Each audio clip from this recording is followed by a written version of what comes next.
Right. All right. Live. We're going to let a few people roll in. So how are you, Dr. Rose? I'm great. Today was a good can't day. hear you. Oh, you can't. Oh, Leah. No, I can't hear you. So a good thing.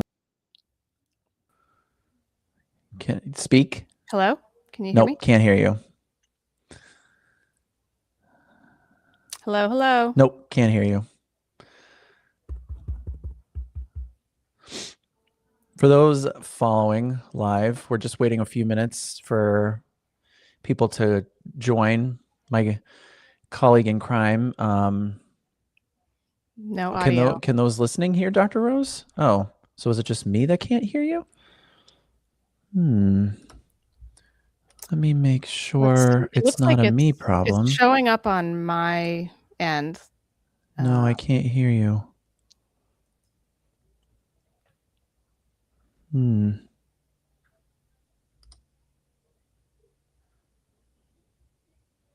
Everybody's saying they can hear you, but I can't hear you.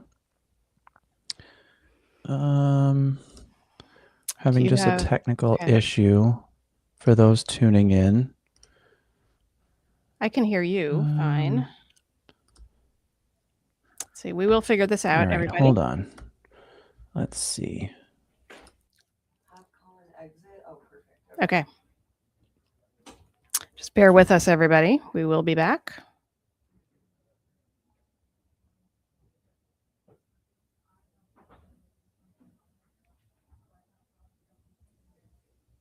There, can I hear you now? Can you hear me? I can. Yay! Look at that. Yay. Sorry, everybody. Like unplugging and plugging the device back unplug in. and plug in. Thanks for everybody that's commenting, saying they can hear. I'm sorry for your help. the delay. Audience, Thanks for your audience help, participation. Welcome to another episode of the Med Matrix Method podcast.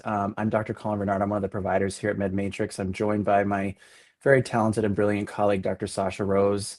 Hi, Dr. Rose. How are you? Good. And you? Good. It was a busy day, busy week, seeing patients. I bet you had one as well. Very busy. Yep. Very busy. We're talking about the glymphatic system today. Probably something very few people have ever even heard that word before. So basically, brain health in a nutshell, detox of the brain. So I want to start with a couple introductions before we get started. If you want to go first, you can just give a little bit of about yourself to our audience for those listening for the first time, maybe that don't know you. Yeah, my name is Dr. Sasha Rose. I'm a naturopathic doctor. I'm a licensed acupuncturist. I'm a published author.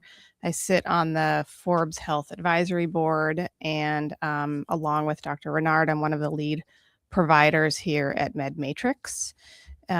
Really excited about this topic. I think it's fascinating, and yeah, I'm excited to kind of dive in. But let's hear about you, Dr. Renaud. Yeah, I'm Dr. Colin Renaud. I'm one of the providers also at Med Matrix. My background is I'm a doctor of chiropractic medicine. I have a master's degree in nutrition. I practice medicine as a PA. I'm multiple board certified in natural medicine and anti-aging. I'm fellowship trained in functional medicine through the American Academy of Anti-Aging Medicine. So between the two of us, we have over 30 years of experience in healthcare, I think, right?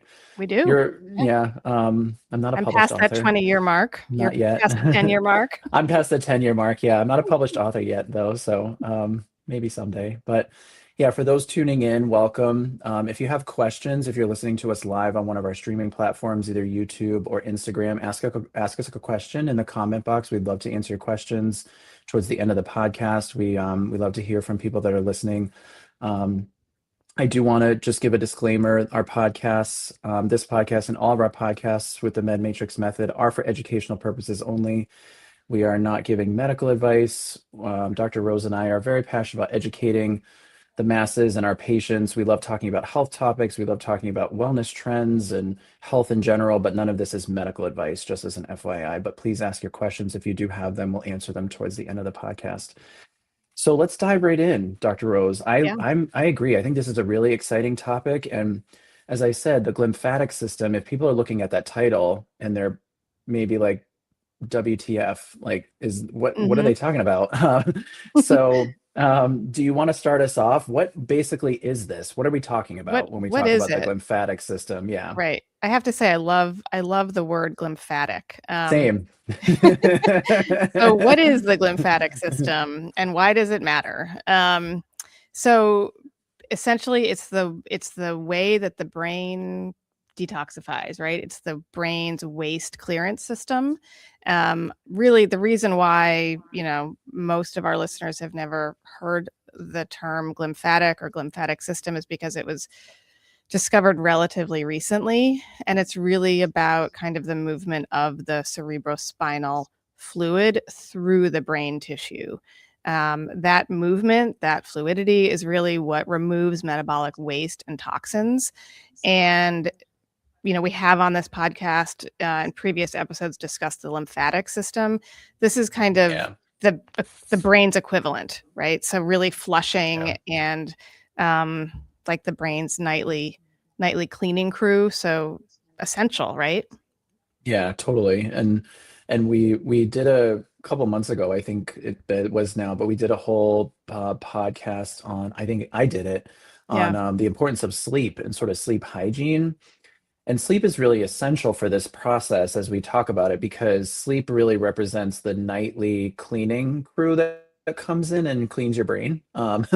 That's why sleep is so important. So when people aren't sleeping enough or they're sleeping very odd hours or not sleeping quality, they're not getting good quality sleep, the ability for the brain to clean up, as you said, these toxins is not happening. And it's so important. And I think something that is important that we touch upon because I hear about this all the time is, and patients are becoming so much more educated on this topic. And I actually have patients coming to me with their chief concern of how do I prevent neurocognitive decline? I have grandparents or relatives or friends or whomever in my life that is suffering from Alzheimer's, dementia. How do I not become that person? Are there things you can test for? Are there things you can identify in me? So, one of the most important things from my clinical standpoint that I educate patients on is this part of it, Hmm. Hmm. is educating about this metabolic waste clearance system because excess proteins, neurotoxins, inflammatory molecules, all these things have been associated with neurocognitive decline, right? Yep. So that's a huge piece of why this is so important. Um, how, and speaking of sleep, is Hmm. this something, how are you sort of talking to patients about this process? Probably not directly. I don't know that I say this word Hmm. directly to Right. patients, but how do you sort of introduce this topic to patients when we talk about sleep or we talk about neurocognitive change? When we talk about the importance of deep sleep and those types of things, how are you having those conversations with patients? Yeah, I mean, the conversation about sleep, the importance of deep sleep, I feel like it's crucial to every visit. I mean, especially that initial visit, when you're kind of Mhm. starting to get to know a patient and all aspects of their lifestyle, right? So we're always looking at nutrition, we're looking at stress management, we're looking at physical movement. Sleep is huge. And in preparing for this podcast today, I've been thinking about, I hope this is in the past, but how it used to be trendy to it used to you people would brag about not needing a lot of sleep. Oh, People would sure. brag about, and I'm sure, and I Yeah. know you touched on this in your entire podcast episode on sleep, but it used to be a thing like I only need 5 hours of sleep, and and that was that was a status thing, and I really hope that that's shifting because, I think so. the more that this research comes out and the importance of deep sleep and having, a regulated schedule and really like prioritizing your sleep and the quality of sleep. I mean, we have real data to show that not only does it kind of improve things like your life now. So brain fog, word recall, just your energy, mood now. But as you Yeah. mentioned, importantly, kind of what it's preventing, right? So like optimizing your sleep now, preventing things like dementia and Alzheimer's and Parkinson's down the road. So I just think it's so important. And I know that you really focus on this with your patients. I do as well. And again, it used to be, when we were taught how to ask people about sleep, it was like, how many hours? That was kind of the beginning and the end of the questioning, right? It was, how many hours do you get?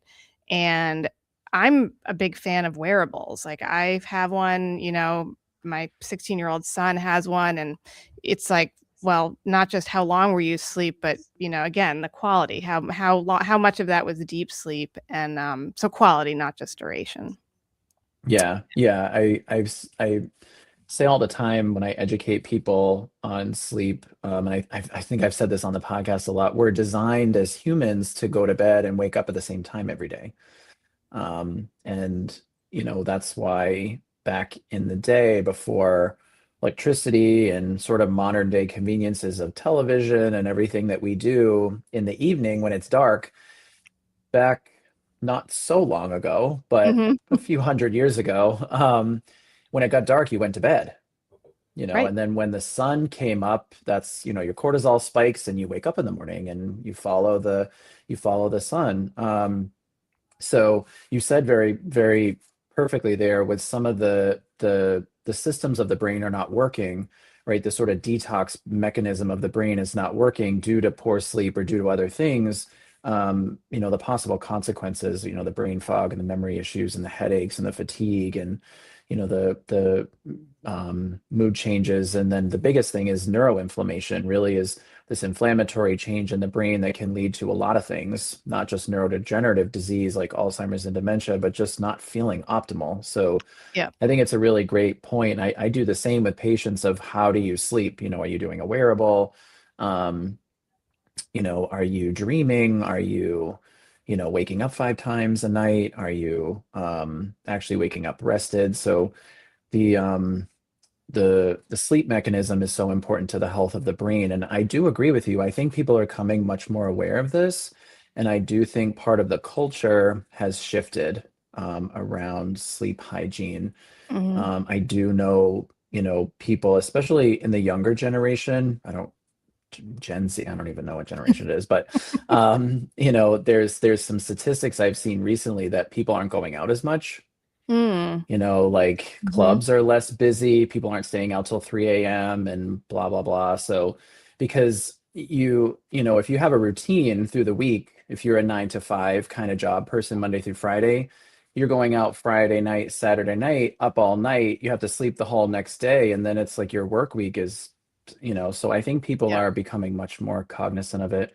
Um, we've talked so much on this podcast about inflammation and aging and all these different things. So, Inflammaging. yeah, inflammaging. Oh yeah, yeah, that was the whole, yeah. And stress. So, what are some of your thoughts about these key things that we discuss on the podcast every week with aging and stress and inflammation, inflammaging, whatever we want to call it? Mm-hmm.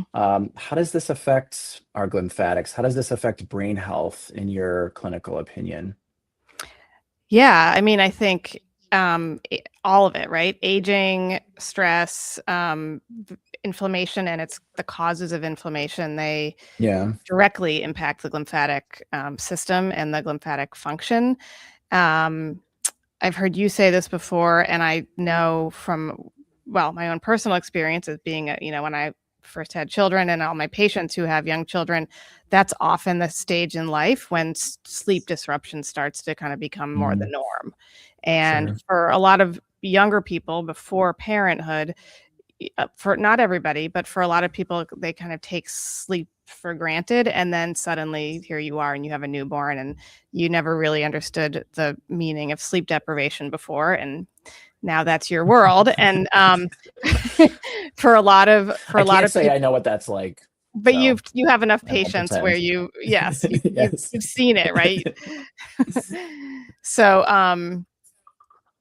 uh, so unfortunately for a lot of people, it never kind of regulates after that, right? And so Mm, for a lot of people, and I know especially my female patients, they go from having young children where there's these external disruptors to sleep, and then then they transition into perimenopause, and then we have the perimenopausal impact of a Mhm. drop in progesterone and more sensitivity to cortisol. And so that's, I guess you could call that aging. I would call it stress. And I'll let you kind of talk more about inflammaging and inflammation, but it's so common that kind of the quality of sleep goes down for some people, the quantity, but definitely the quality, I think, is diminished a- almost unfortunately, with each decade of life. Yeah, that's a good point. That's a good way to put it. Yeah, I think that that would probably resonate with a lot of people because I think you're totally right, especially, and like I said, I don't know, I'm not a parent, but if you think about maybe the way we live our life in generations, when you're young, maybe you don't think about it as much, right? You go, you party, you're in college, you stay up all night, you go to class the next You can morning, get away with and it. then you can get away with it. And then, in your 20s, maybe you get an adult job and you're out of college but you're still trying to like be fun and live life. And so there's probably generations and then parenthood, like you said, it probably changes, but then see it all the time. I know you do too. You do a lot of women's health and men's health. We both do, but the effect of hormonal decline is huge and people are just so chronically inflamed. The food we eat and the stress we're under. So I say this all the time. I know I've said this on the podcast many times, but the person you are in your 70s is who what you did in your 50s. What you're doing in your 40s will translate to your 50s and 60s. So I do think people are becoming much more cognizant of that, but we see so many patients where their chief concern is something related probably to a sleep issue, a brain inflammation issue, something that's translating in that way. It's so common. We see it all the time.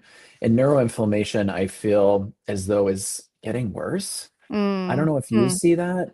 And I think it's such an important piece of this whole topic with the lymphatics and brain health, because I mean, Alzheimer's was not a thing, mm, up until I think the 70s. Do you mhm, know? I think I was trying to remember as you were talking, mhm. I think some of these, they were like we more recognize them in the last 50, 60 years, but before that, they weren't ever a thing. And I think so much of our brain health is impacted by so much of the way we live and the things Yeah, we're exposed to and toxins and food. And live such a high stress life all the time. And, we have to just go at 100% every day, all the time. And you stress yourself to the max, burn the candle at both ends. So your brain is just on fire all the time and right. you're, totally, totally inflamed. Um, for those tuning in live, thank you for being here. If you have questions, please comment in the comment box on YouTube or Instagram. As Dr. Rose and I continue our conversation, we will answer questions toward the end. But if you have a question, we'd love to hear from you. So let's talk about some of the specifics of like how the brain detoxes, because I think that's really Mhm, fascinating. And mhm, there's one thing I've always talk about sometimes with patients too, or always talk about, not sometimes, always talking about the way they sleep, right? We mm, talk about, mhm. are you sleeping 8 hours? Are you getting up? Are you going to pee? Are you restless? But in terms of the detox itself, are there things that affect this process? Like sleeping on your side or sleeping on your stomach or in a cold room or eating before bed? What are some of your things that you know about this and the specifics of the science? Yeah, so in the research that I've looked at, it does seem like body position does impact, your body position while you sleep does make a difference in terms of your brain detoxification. So, the everything that I've seen points to side sleeping as being the optimal way again, we're talking about optimizing the flow of that cerebral spinal fluid. And Which is what, by the way, for maybe side those sleep listening that don't know? cerebrospinal fluid.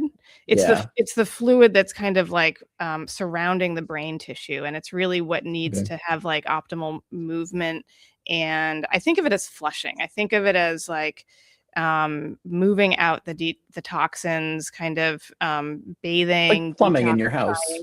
plumbing, Yeah. right? And I think Yeah. some people have a better or worse idea of the lymphatic system, which is in the rest of the body, but few of us really have, again, we said at the beginning of the episode, it's a relatively new concept, the Mm. glymphatic system.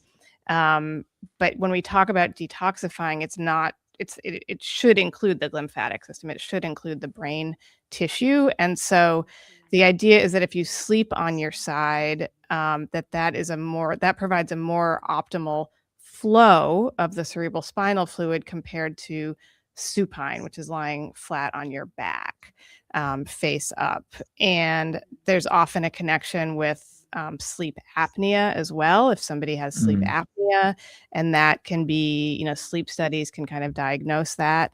That can definitely impact the optimal flow or flushing of the glymphatic system. So I think it seems like it's kind of details, but I feel like the details matter. I feel like your neck Yeah. alignment, proper airway health, Mhm. all of those things can optimize brain detoxification.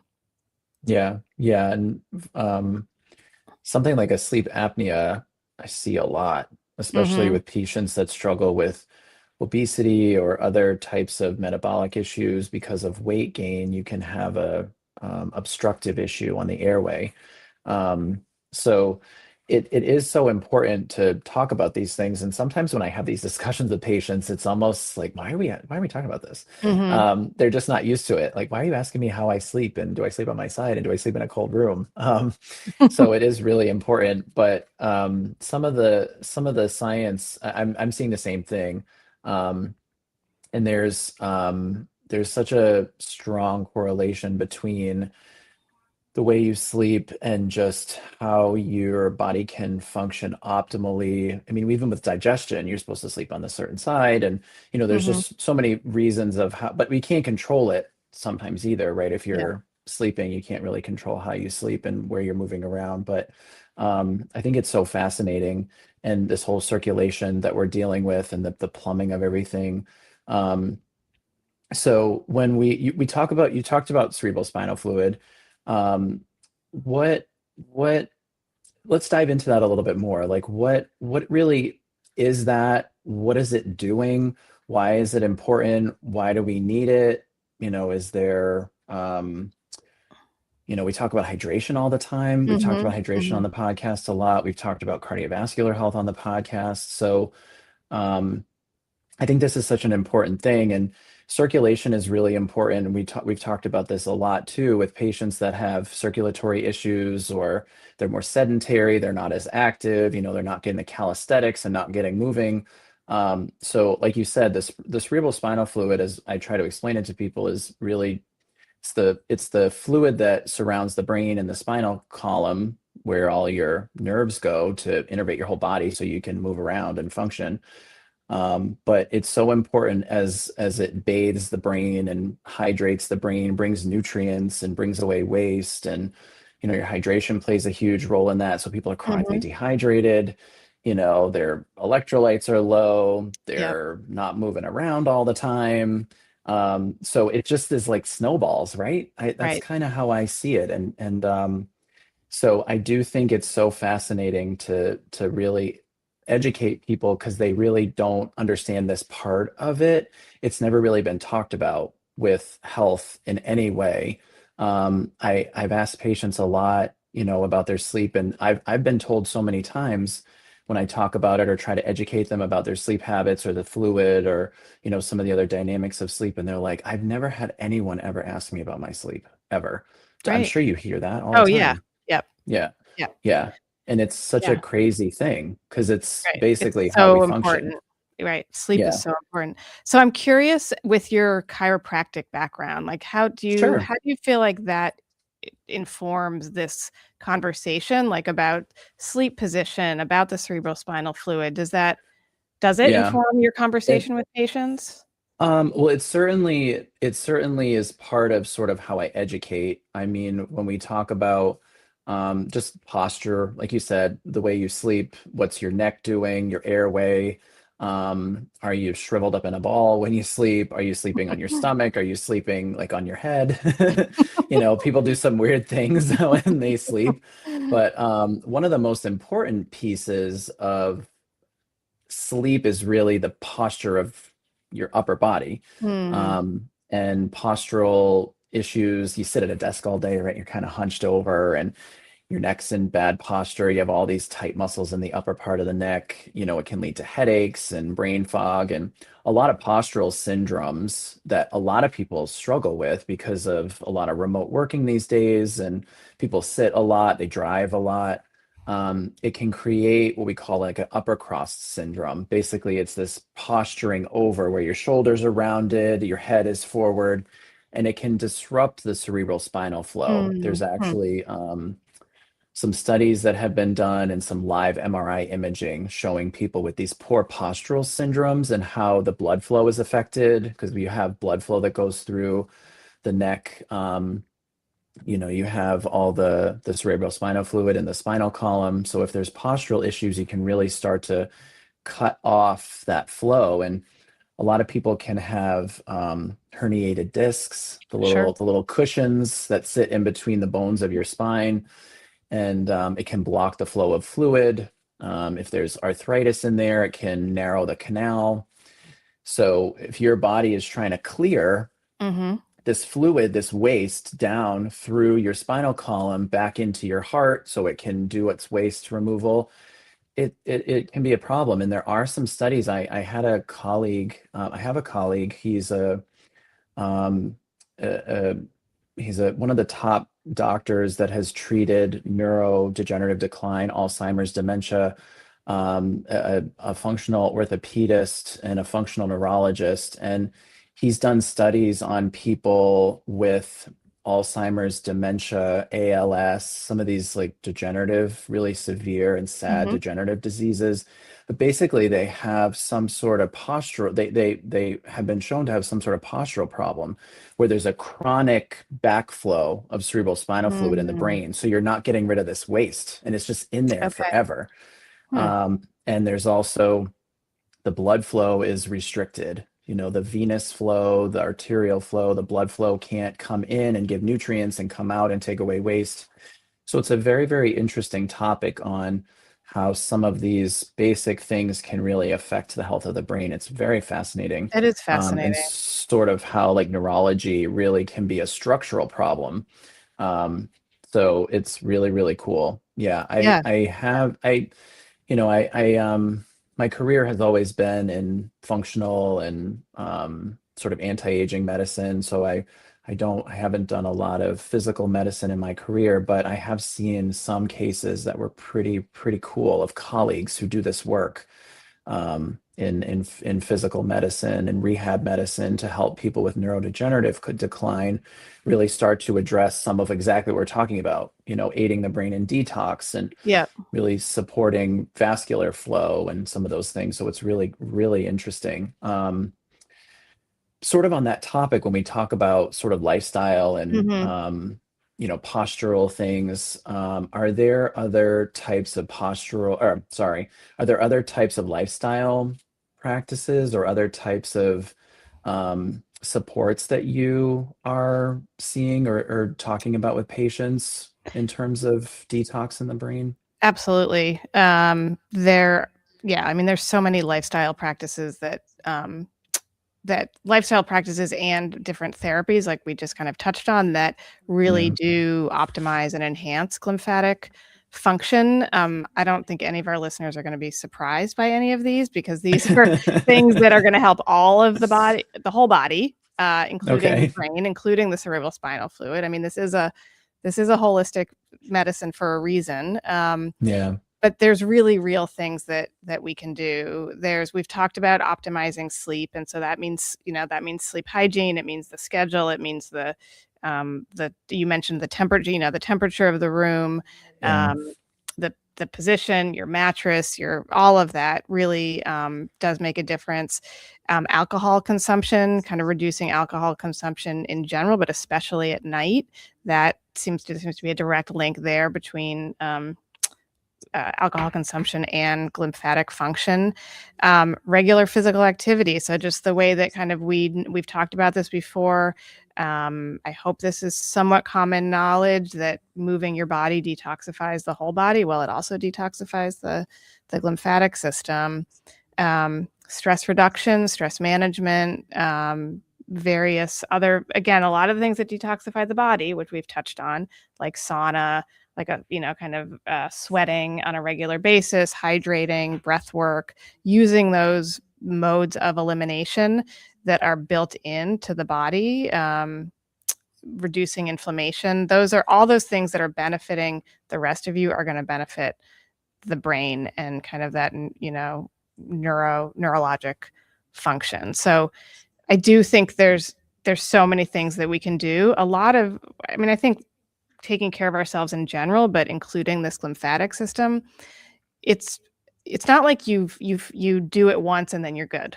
It's like, Yeah. you know what I mean? It's like micromanagement. And No. it's like, it really is. Sometimes I say to people, I'm like, because they're like, oh my God, it's this self-care thing. It's so much work. It is. Like, it does. It takes work. Yeah. It takes time. You have to plan for it. You have to, you structure it into your day and Mhm. prioritize it. And it's like, it's micromanagement. It's kind of, you do a little bit of a lot of different things on a consistent basis. And I think you probably see this as well. Like, that's where you get the gains in your health. Yeah. Well, yeah, and I mean, I think one of the things that is sometimes it can be frustrating as a clinician when we see patients struggling in a way that they just almost it's almost too much of an inconvenience to like take care of yourself. But I mean, there are certain things, we choose to do certain things every day, right? Whatever that might be. A job we might have, some people don't have a choice of some things they do, but choosing, where to live or what to eat, or you choose to brush your teeth, or you choose to put what clothes on you want to wear, or how you do your hair, or how you cut. I don't know. We have all these All the choices, little right? That things, we all the make, little all the choices. little Yep. things. Yeah, all the little choices. There's probably millions, I don't know, thousands, make up a number, that you do in a day. But it is kind of fascinating sometimes when I experience this. I'm sure you do when we educate about health behaviors, Mm. and it's almost, as you said, overwhelming. And it's not necessarily about perfection. And I do think that's what people are looking for, and that's what they think they need to do. But it's really not about that. So I'll sometimes um, uh, sort of talk about it in such a way of, okay, well, you brush your teeth every day, right? So, and that's not, would you ever stop? Well, no, of course not. Okay, well, you sort of have to look at health decisions in the same way, right? And it's almost to a point where if your health is at a certain level of struggle, it really needs to be a mindset of, well, I will do whatever it takes to improve my health. If you're saying, I don't want to end up like my grandparents who have Alzheimer's and don't remember who we are anymore, okay, well, then how serious are you? And certainly there are parameters we can't control, right? And I'm not saying that. I'm not saying that, lifestyle medicine and nutritional medicine and the things we do is going to prevent all disease. It certainly doesn't. But the goal is to try your best to do everything you can to not end up that way, because the things that you can control, it should feel good to want to like for me, it feels really Mhm. good to want to Mhm. control these certain Mhm. parameters, right? And I almost look at it as a pride, right?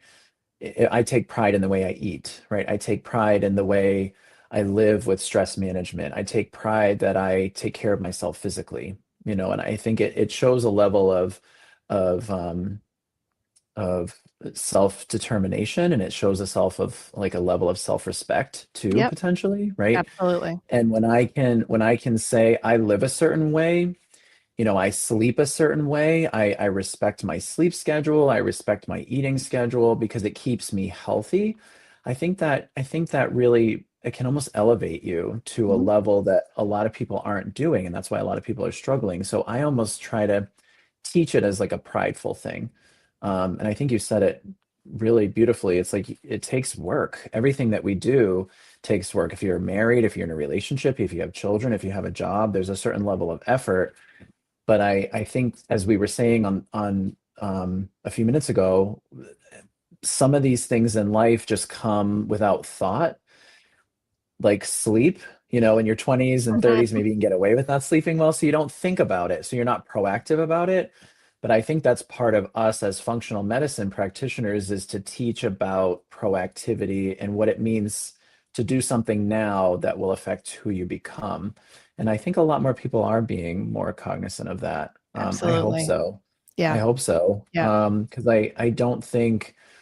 um, I don't think that this is just like an isolated thing in time. I think this is really, we're trying to understand how longevity works, right? The decisions we make in certain parts of our life, create who we are as older people or whatever in life. So, Exactly. um, so what are some of like, I do want to play a game with you again. Okay. Love the We games. can do a game. But what are some what are some are there other common things that you're seeing with your patients that really pinpoint to poor detox in the brain or like poor brain health? Are there certain things you see? Are there certain red flags you look for in patients? Yeah, I think when I'm wondering about kind of poor glymph poor let's see, a less than optimal glymphatic function or like impaired brain detoxification. Probably the primary symptom that I'm seeing is exhaustion, mental Okay. exhaustion. And I mean, that's probably the most common complaint across the board. And we see that. We do see just kind of like a reduction of resilience, and that can be Mm. stress resilience. It's just kind of like life is hard, right? Like life is going to have stressors, and it's more about Yep. how we can't make those go away necessarily, but how do you respond to them? And when people don't have that kind of nightly detoxing and that cleansing, they lose some of that resilience or that tolerance. And so you see mood volatility. You'll see kind of quick to anger, quick to be irritable. Mm. Um, and again, just that like not great recovery from stress. And it's complicated, right? I mean, as you mentioned, you and I do a lot with hormonal balancing, and that plays a huge role. There's a lot of things that go into something like fatigue or mood regulation, and this is a part of it, I think. Yeah. So yes, I think we probably see this quite frequently, and I think it needs to be an important part of a treatment plan for most people. And the good news is that there's a lot of great things that can be done. Yeah. Where do you usually start with people when you're kind of talking to them about optimizing glymphatic function? Well, a lot of I think you said it perfectly. With a lot of what we see, I'm just exhausted. My mental. I try to go to work and I'm staring at the computer and I can't answer an email. Or I've had patients tell me that they have to, on occasion, sort of like call out, or go Mm, home early. I don't have the mental capacity to do the day I'm tasked at doing. And a lot of times, like we were saying earlier, we start with the simple questions. Well, what are you sleeping? How long? How good is it? A deep sleep? Are you dreaming? Are you getting up? And a lot of times, that's within the first 15 minutes of an appointment with a new patient. We're talking about these things. I know you do, I do. And if patients are saying, well, yeah, my sleep is just so bad. And, I'm up till 2 o'clock in the morning every day, doing work. And I get up at 5 and I'm sleeping 3 to 4 hours. And like you said earlier, I think there was a pride in that years ago, burning the candle at both ends. And I think it especially was important too, depending on where you lived, right? If mm, you were in a mm, big city, if you were mhm. in a more you know, fast-paced place where, you don't ever calm down. You go to work all day, you go out all night, you sleep for a couple hours, you do it again. I think there's a lifestyle component, and I hope that is changing. But if people sort of are saying that from the initial get-go, it's almost like, well, okay, stop right there. You could say a whole slew of other things that you might say, but this is so important physiologically as a like a foundation, right? We talk a lot about bowel movements on this podcast. You're a big fan of talking about that. Another really important thing, right? There's just like basic things. You don't eat, you don't sleep, you don't go Hmm. to the bathroom. I mean, all right, just stop right there, right? Yeah. I mean, and this is where I think it's so important of what we talk about all the time is the education part. Our patients, other practitioners are not saying, whoa, you don't sleep? Well, Hmm. that's Hmm. a huge problem, right? You don't eat? You eat like one meal a day, or you eat like a bird, you're kind of just snacking on little things. Well, stop right there. So I do think this is such an important first step. And it's such an important educational step to really hone in on patients understanding where the physiology has gone wrong.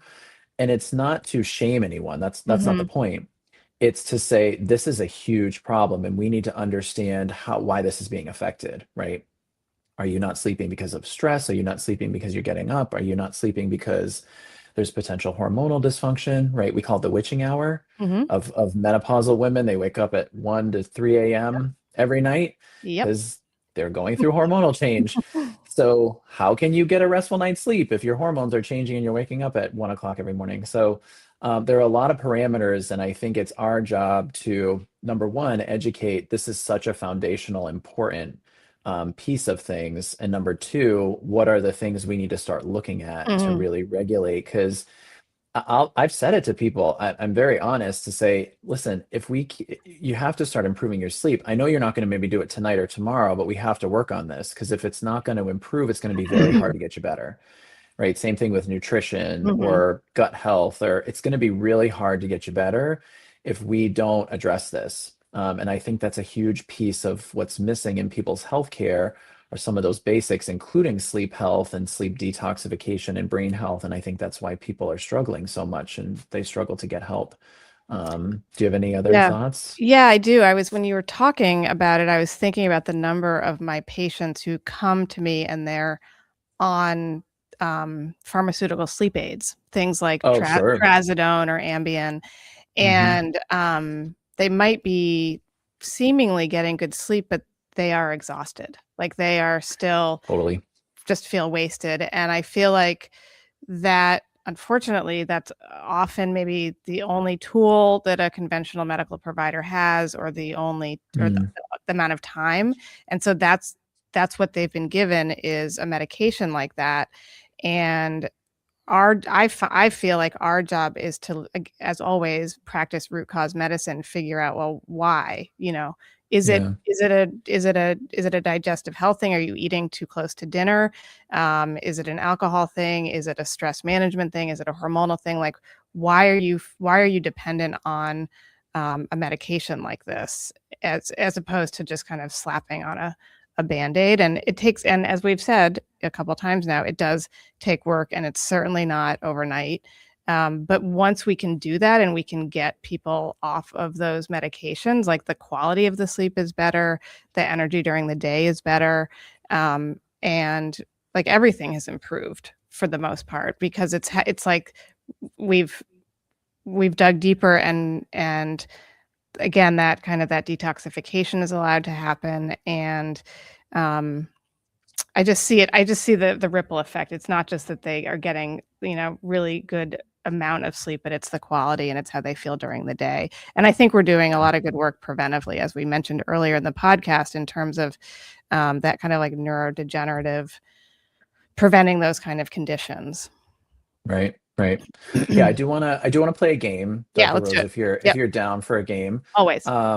People that are listening live on our streaming platforms, if you have a question, please comment on Instagram or YouTube. We'll answer questions in a few minutes, but thought it'd be fun to play like a little, brain focused wellness game.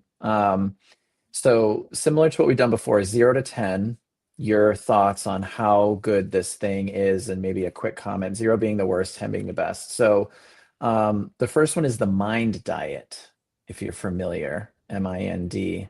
No? I am not familiar with the mind diet. Okay. Enlighten So me. th- okay, so I'll do mine. I'll do it. I'll Yeah, start answer then. it. Yeah. So the Mind Diet is short for the Mediterranean Dash Intervention. Oh, okay. Yeah. It's a I didn't know that. I combination. So didn't maybe you've know heard it the. that way. Yes, I have heard of it Yeah. that way. Yeah. Okay. Yeah. Basically, it's emphasizing plant-based foods, leafy greens, berries, nuts, olive oil, limiting red meat, limiting butter, fried foods, all of those things. So there is some data that suggests dietary intervention in this way improves brain health and reduces dementia. So you're basically combining the Mediterranean and the DASH diet. Mm-hmm. You have thoughts? I would give it like an 8, 9 because I think it's really important. Not necessarily all of it, but Yeah. most of it. Yeah. Yeah. I would. I had like a 7 to 8 in there. Yeah, Okay. for sure. Yeah. Okay. Um, what about the use of adaptogens? So Yes. What? adaptogens Yep. being certain types of herbs that can regulate your stress response, can help you sleep. What are your thoughts on adaptogens? Yeah, I think adaptogens are great. I think the reason why this category of botanicals has that name is because it basically, whether you are kind of low in a certain neurotransmitter or hormone or elevated in that same neurotransmitter or hormone, it helps find homeostasis with that. So um, the most common adaptogen that people have probably heard of is ashwagandha. Mhm. And yeah, I mean, I would say in terms of this conversation, I would say importance in those is probably somewhere in the 6 to 7 range. Okay. Yeah, I agree. I use adaptogens a lot, especially if people have like really, you can just see it in their face is the Yep. high cortisol. Yep. Their stress is just what's coming out their ears kind of Yep. thing. Yep. Mhm. So I do use them a lot. What about certain minerals that we use a lot, like the magnesiums, magnesium threonate, Mhm. magnesium citrate? What do you think in relation to the brain health? Yeah, I think minerals, especially magnesium. I think the research that I've been looking at recently is the importance of like you're saying, kind of like multiple forms of magnesium, and important for things like muscular health, but also things like the stress response and sleep. And so that one I would put maybe a little bit higher. I might put that closer to an 8, I think. And we Yeah, do yeah. tend to be pretty deficient, I think, as a in general, right? In Oh, magnesium. totally. Yeah, I think from what I remember from Mhm. school, Mhm. magnesium has, I think, over 300, uh, like it affects over 300 neural processes Processes. in the body. Yeah. So sleep being one of them, and a lot of magnesium, I think, is promoted in the wellness world as it can affect your focus, your memory. So there's definitely importance there. Um, what about something like a ketogenic or low carb diet for brain health or glymphatic support? Yeah. What are your thoughts? Um, it's hard to answer that because I find that that works really well for some people and not for other people. And I agree. so, and I know that I'm not sure how to answer that because I feel like it could be like a 9 or it could be a 4. So I- maybe not the most Yeah, satisfying answer, but what's your experience with that? I would 100% agree. I know there are some studies that show that there is potential with like Alzheimer's disease for Mhm. keto diets, because it provides ketones as the alternative brain Yep. fuel when you're doing this type of diet. So, um, but is that right for everybody? Mm, I'm not sure, right? Is Mhm. it is it the best for, say, women in menopause? I don't know, right? What are your goals? Yeah, so I Right. 100% agree. 100%. It's sort of, I don't know that I would give it to everybody. I think that's Um, why we say we practice a personalized medicine, right? It's not like we're exactly. not prescribing the same diet for each person. Yeah, yeah, totally. Um, what about things like neurofeedback Mm. type Mhm. practices? brain health and brain optimization? Yeah, same thing. So neurofeedback for brain optimization, brain health. It's I know these are not the most satisfying answers, but it's the same thing. I just feel like it'll Sorry. like I will refer for that. I will suggest that, and sometimes it Yeah. comes back and it's like that was the ticket and that was great, and then other times it just wasn't. And so, with a lot of these therapies, it's like there's really no harm in trying, and sometimes I feel like you just have to Yeah. throw different things at it and you have to see what sticks. So, Yeah. I will give that a 6. Yeah, I would agree. Maybe like a 6, 7. I Mhm. see a lot of this stuff advertised all the time, sort of as Mhm. like a mental fitness kind Okay. of Sure. thing, or like brain games, brain gym. Yep. Yep. So, but I'm a big fan of, it might not be necessarily like neurofeedback as like a therapeutic approach, but I'm a big fan of anything that people can do to exercise the mind, Absolutely. right? Do a I puzzle, was gonna say crossword puzzles, Sudoku. crossword puzzles, Sudoku puzzle, color. I'm a big color. I love coloring. Mm. Mm. Even my adult life. Mhm. Something that is giving you that cerebral feedback Mhm. to kind of something to focus on. That's not a hyper like stressful task, right? Doing a crossword puzzle is just, it's a very leisurely thing. You're not trying to win. You're just trying to give focus. So I think something like that is much more reasonable for people, Yep. but I think some of Absolutely. the other Mhm. treatments are good too. What about you mentioned some of the devices like the wearables, Mhm. like the HRV, the Mhm. autonomic balance wearables for sleep. What are your thoughts in some of the wearables, whether it's like a smartwatch Mhm. or the apps on the phone that track sleep? What are your thoughts? Yeah, I am a fan. I'm gonna put that at like an 8 or a 9. I find Okay. just personally, I find that it's and maybe it also depends on personality of like how valuable a wearable is. Mm. Um, but again, like in in my household, we're all a little bit competitive, and so we'll we'll come down in the morning and we'll be like, "What was your sleep score last night?" So it's like whatever the motivation is, if it's like if that makes my 16-year-old son get to bed on time and optimize his sleep, Yeah. great. Who Um, wins? Do but you yeah, win? I have gotten 99s. I have gotten Nice. 99s, but I've also had much lower ones that I'm Okay. not gonna announce.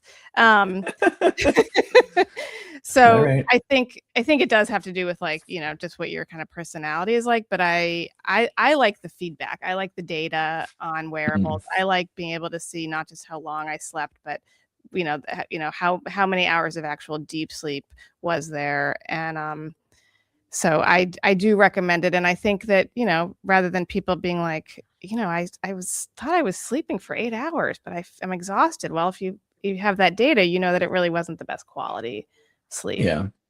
Yeah, I agree. I mean, I'll be honest, I don't have a wearable Yeah. at all. And I've never tracked the data. I feel like for me, maybe too much information is Mhm. maybe a bad thing for just my Sure. personality. Right. I feel like I'm really intuitive to my schedule and my sleep, and I'm in bed at the same time most Mhm. nights, and I'm doing the same sort of sleep hygiene practice before I go to bed. I'm waking up the same way. I'm doing the Yep. same sort of routine. So if my sleep is off, I feel like it's You know because of it. something I did. Yeah, I would know it.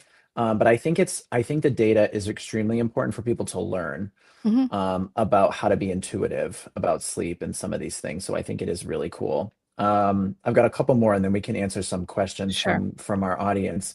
What about the vagal nerve devices for brain health and brain support? Yeah, so vagal nerve devices, I'm kind of fascinated by these. I feel like I'm still kind of learning them. Mm, But I think, again, I think it's only been in the last 10 to 12 years maybe that we're really learning about the importance of the vagus nerve in connection to the sympathetic nervous system and kind of that ability to relax and lower anxiety. And so that obviously sleep plays a role in that. Um, so as a general category of devices, um, mm, I'm gonna say maybe a 6 or 7. Ooh, I lost your sound. Nope. Can you hear me now? I can hear you. Yeah, great. Okay. You're Sorry, we back. had a You're little back. hiccup there. Okay. Sorry. Yep. Sorry. How would you rate the vagus nerve I'm the devices? same. I'm very fascinated by them, and I've used them a lot with patients Hmm. that struggle with complex chronic illness, Okay. where we know there's some level of nervous system dysfunction, hypermobile, stress response, really, really um, out of whack nervous system, and just the stress response is so overloaded. So I think they're really, really fascinating to Mm-hmm. understand.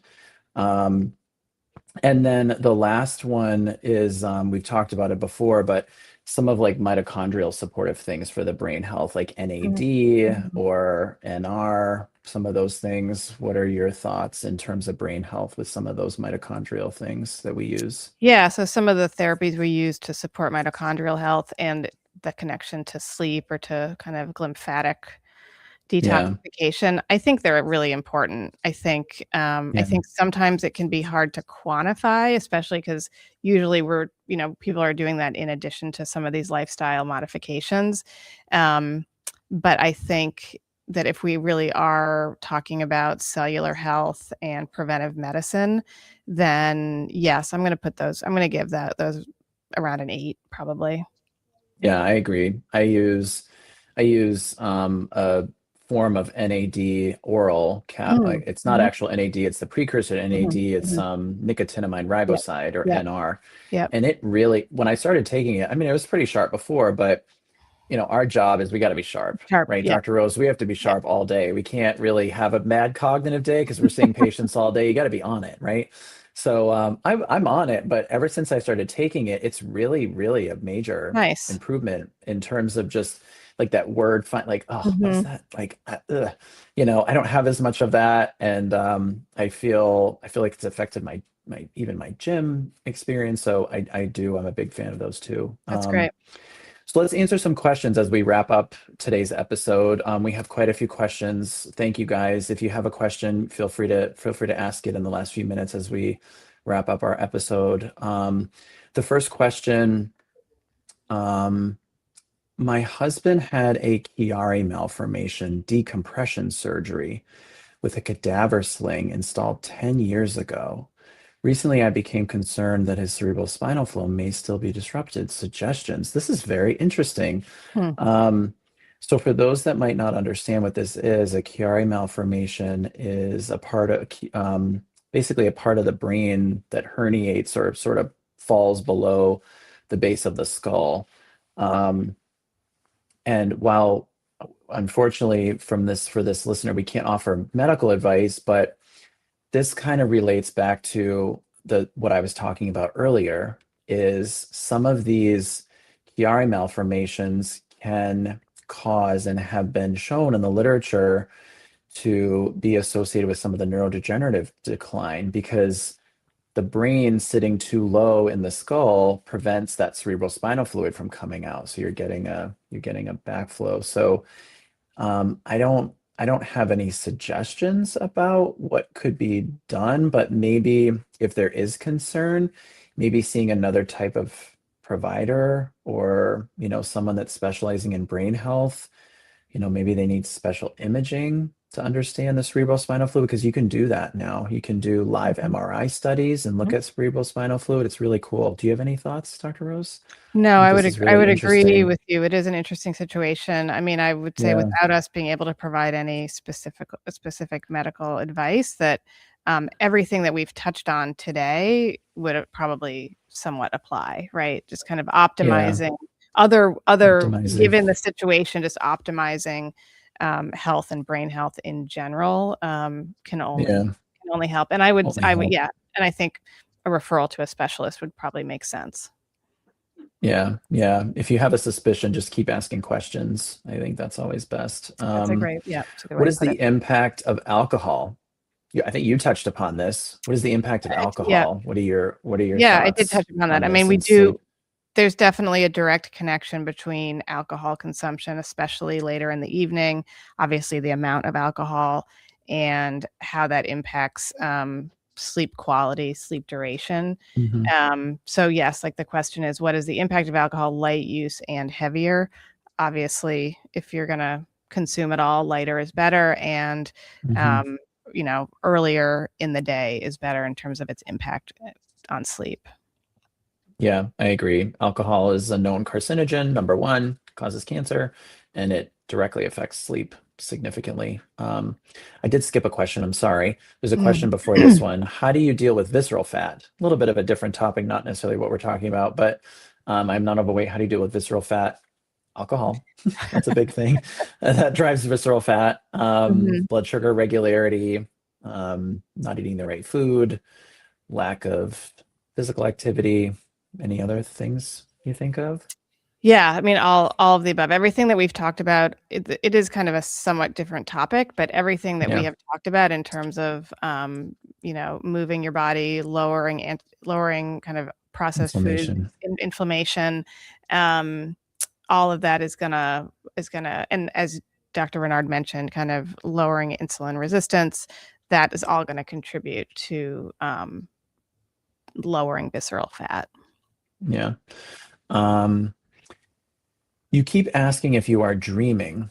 Is dreaming a sign of good or bad sleep?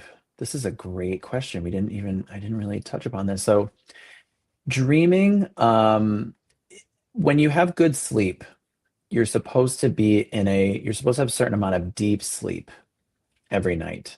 And deep sleep is restorative. So when we talk about dreaming, dreaming is very beneficial for the brain because how do I word this? It's almost like an emotional release for the brain. Mm, Does that hmm. make sense, Dr. Rose? Mhm, Kind mhm, of? Because it enhances cognitive mm, processing, from mhm. what I understand about dreaming. And it occurs mainly during REM sleep, which is rapid eye movement sleep, which helps to process your emotions. It helps process memories. It helps with creativity.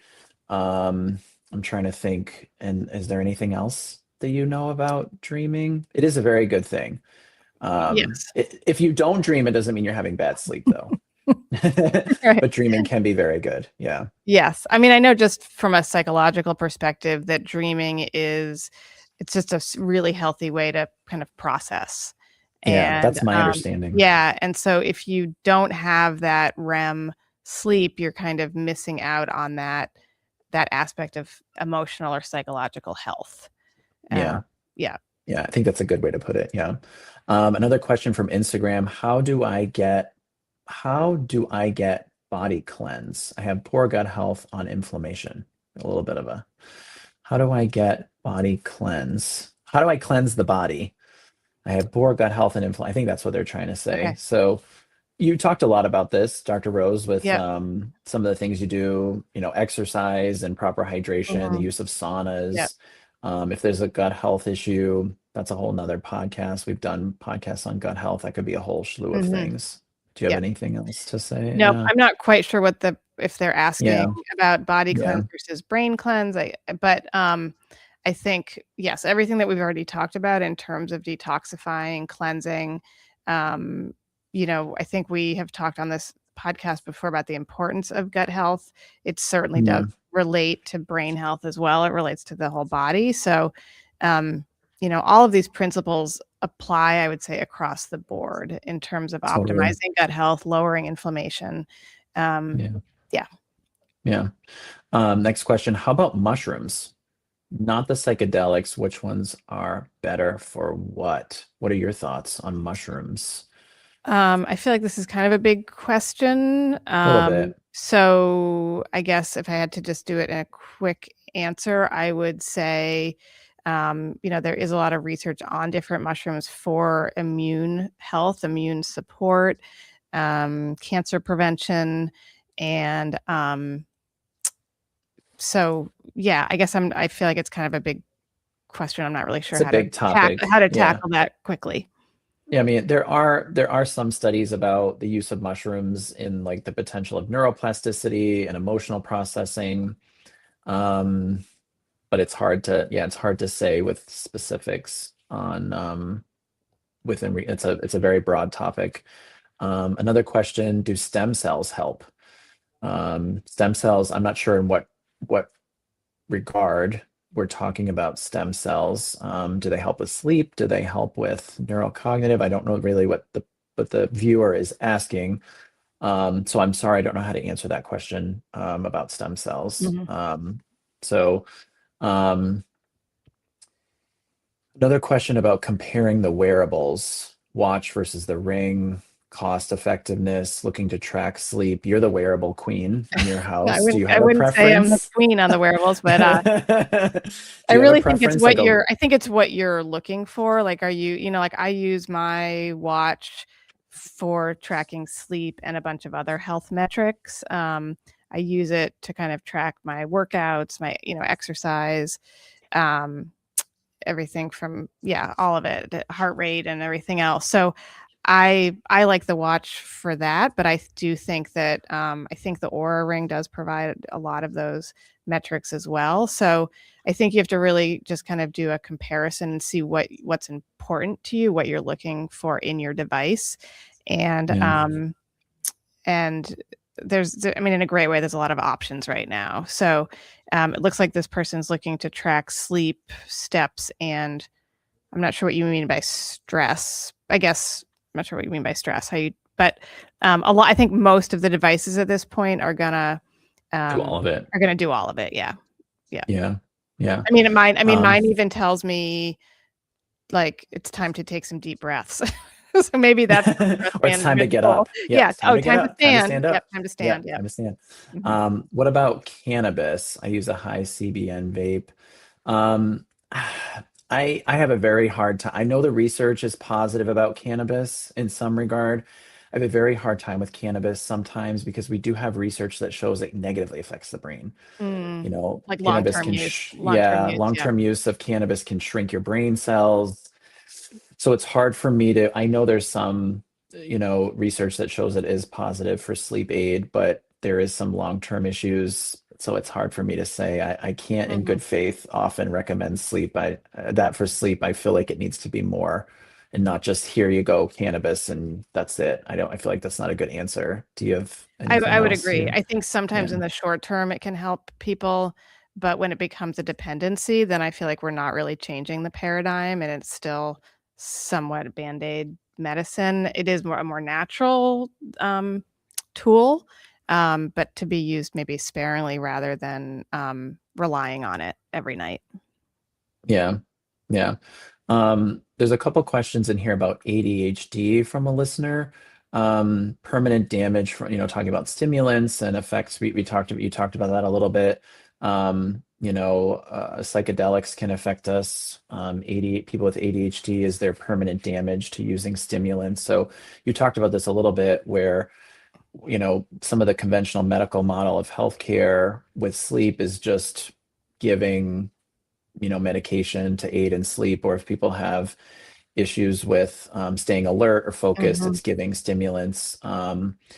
So I don't want to comment on damage from medications. I don't think that's appropriate for the podcast, but I think, like we've been saying, everything that we're talking about in terms of sleep hygiene and trying to understand cognitive hygiene is really important. So I think that's the most appropriate way to address something like that. There's a question about sleep and hot flashes. I Mhm. literally wake up every 2 hours with hot flashes. It's difficult to sleep. I have tried everything. Right now, I'm taking an adrenal complex. How do I get good? How do I get good longevity in my sleep pattern? Yeah. We both know the answer to this. Yeah, I mean, we can't give direct medical advice, but it Right. definitely seems like there's a hormonal imbalance involved, and that should be addressed by a Definitely. trained, kind of menopause specialist, somebody who is pretty well versed in hormone replacement therapy. And um, Dr. Renaud and I were just talking about this yesterday, that it often takes tweaking. We're all different. Our chemistry is different. Our hormones are different, but when you find the right provider, they will work with you to kind of find the right tools to really kind of help balance the hormonal situation. Yeah. Yeah. That's great. Great point. And then the final question, how much deep and REM sleep should a person have? So, from what I remember, correct me if I'm wrong, Dr. Rose, but I think adults need about 2 hours a night of REM sleep. I think it's roughly, the way I was taught is roughly 20%, 20, Mm, 25%. So I think hmm that roughly counts to about 2 hours if you're an hmm eight, on average 8 hours. So like we were saying, REM sleep is really crucial for physical recovery, immune function, memory. But I'm almost certain that the average adult is about 25% of their total Yeah, sleep. I think that sounds about right. that That sounds about right. at 20%. Um, yeah. Thank you, everybody that's listening, for your questions. Great, great questions. So as we wrap up, Dr. Rose, if someone wants to learn more about brain health, if they're having the chronic fatigue, if they're struggling mentally, cognitively, if they're struggling to focus, what is it that we do here at MedMatrix that we can really help with that? How do we assess these things for patients? What are your thoughts as we wrap up? Yeah, I mean, I think we've used this term a lot, but we really do practice it, which is really personalized care. So, as it's been said, we get really into the nitty-gritty in terms of what's the baseline, how are you sleeping now, what's your stress level now, what's your diet, your nutritional status, all of that.